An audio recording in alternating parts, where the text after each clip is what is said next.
Saudações, Dux e Duquesas Tricolores. Aqui quem fala é Duque Tricolor, para mais uma análise dos temas importantes tricolores aqui nesse canal. Então sente no sofá ou na poltrona, deite na cama, relaxe, me escute e entre no meu divã para a gente falar mais sobre isso. E bom, o primeiro tema não vai ter aqui, mas que eu peguei justamente de uma das situações, foi justamente a questão do que Diniz falou na FERJ, quando levantou a taça e tudo mais. E é muito importante a gente entender o que ele falou. Ele falou diversas coisas, mas eu vou contar uma coisa específica, que foi justamente a questão do Diniz faz análise do atual momento dos torcedores e jogadores. E bom, segundo ele, muitas das vezes os torcedores estão não somente torcedores, mas também jornalistas, né? Analisam o jogador como se fosse uma máquina. E não é uma máquina. E é isso que eu venho falando toda hora. Só para você ter uma ideia, eu fiz um vídeo falando sobre o final trágico do Matheus Ferraz, que mesmo concordando que ele não deveria estar mais jogando no Fluminense, e realmente sem pensar nisso, eu farei o seguinte: por que não deixa, já que o jogo está 7-0 e você colocou o Matheus Ferraz no banco, por que não colocar o Matheus Ferraz para realmente entrar em campo e ser aplaudido? Só quero entender que, olha só como que o discurso de Diniz ele faz A e o que acontece faz B. Não é interessante isso? Ele fala que não é uma máquina, mas tratou o Matheus Ferraz como uma máquina. Ué, o jogo tinha algum perigo? Depois de 7-0, o jogo tem algum perigo? Não foi tipo assim, 7-0 e acabou logo em seguida, não.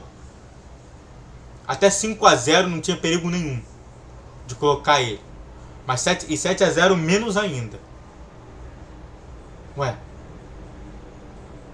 você fala, Diniz, que os jogadores não são uma máquina, mas o tratas como uma máquina. O John Kennedy teve uma má função durante os treinamentos e nunca mais se colocou ele. O torcedor pediu o John Kennedy para realmente respeitar como uma máquina. E no final da história você quer cobrar dos torcedores, cobrar dos jornalistas que respeite a sua visão de mundo? Muito estranho. Muito estranho. Sabe, é novamente não entender o que você está falando. Diniz, você mentiu. Você considera justamente jogadores como uma máquina. Você fala que não é para colocar, que não é para realmente falar que os jogadores são uma máquina, que eles têm defeitos. Mas no primeiro momento em que dá para demonstrar que o jogador não é uma máquina, você demonstra que o jogador é uma máquina. 4-0 em cima do Flamengo. Germancano podendo sair aplaudido de pé. Trazer um jogador que realmente ajudasse numa outra situação, que agora é um jogador rápido, um centroavante rápido como o próprio John Kennedy. E mesmo assim você manteve Germancano, porque você se nega a colocar ele. Não era o Eduardo Barros, você lembra que não era o Eduardo Barros, tá?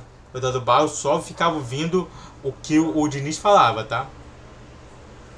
O Diniz não estava ali presente em campo em si, mas estava presente nas substituições. E aí você vem falando isso? Quando você me fala sobre um ato de humanidade, tô descobrindo completamente o que está escrito aqui. Quando você fala sobre o ato de humanidade, o ato de entendimento pessoal, eu também sou psicólogo como você. Me parece que você não entende isso. Você já decretou o fim do John Kennedy no Fluminense. Mas você fala que temos que respeitar os jogadores como pessoas. Muito estranho. Você que poderia ter visto que está 7-0, ter colocado o Matheus Ferraz Pra só ter 2 minutos, 3 minutos de jogo, e nem isso você foi capaz de colocar. Como assim? O seu discurso é um, o que você demonstra é outro. Sabe? É muito complicado, né?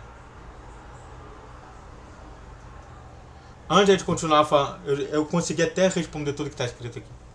Antes de continuar falando mais desse vídeo, se inscreve no canal, faça o tiro pra você que é curte, comente, compartilhe. Redes sociais da descrição desse vídeo, todos os dias 10, 12, 20 horas. E vamos falar mais sobre um outro tema que também surgiu lá. Esse sim, de novo, continuando com o aspecto humanitário. Lele explica por que não subiu ao palco com o Fluminense na premiação do Carioca. Eu vou até aumentar de novo, mas é só mostrar aqui que eu peguei justamente no Netflix e que eu não inventei nada disso. Eu não invento nenhum tema, tá? Mas vamos lá. Lele não quis subir no palco. Ele tem total razão de fazer isso. Até porque ele era jogador do Volta Redonda. Não faria sentido nenhum. Na verdade da história, segundo informações qual é o nome? Do contrato que você fez, você acabaria com o contrato no Volta Redonda dia 10 de abril. Dia justamente da comemoração da FERJ. 9 de abril foi justamente a final. 10 de abril que seria a FERJ fazendo essa comemoração toda dos melhores. Você ainda estaria no Volta Redonda. Então não muda nada. O Fluminense pediu liberação antes, mas mesmo assim você respeitou, além justamente dos seus companheiros, que é muito importante pra mim, você respeitou também o contrato. E isso faz um grande jogador de futebol. Respeite o contrato. Ah, e não sei o que, respeite o contrato. O que eu tô te falando é o seguinte, pra vocês entenderem de vez o que eu tô falando. Grandes jogadores respeitam o técnico, respeita o contrato, respeita a gestão, respeita o clube que está pagando ele. E até agora o Lele se mostrou muito hábil a fazer isso tudo. Eu vou falar uma coisa pra você, Lele. Você é um cara que eu cada vez mais admiro no Fluminense. Espero que você tenha um ótimo campeonato com o Fluminense. Não bater no Copa do Brasil, mas bater na Libertadores e no Campeonato Brasileiro. Muito obrigado a todos que assistiram, eu fico por aqui. Se inscreve no canal, faça o tiro pra você que é curte, comente, compartilhe. Redes na descrição desse vídeo, todos os dias 10, 12 e 20 horas. Pix na tela, para me ajudar com qualquer valor. Saudações tricolores.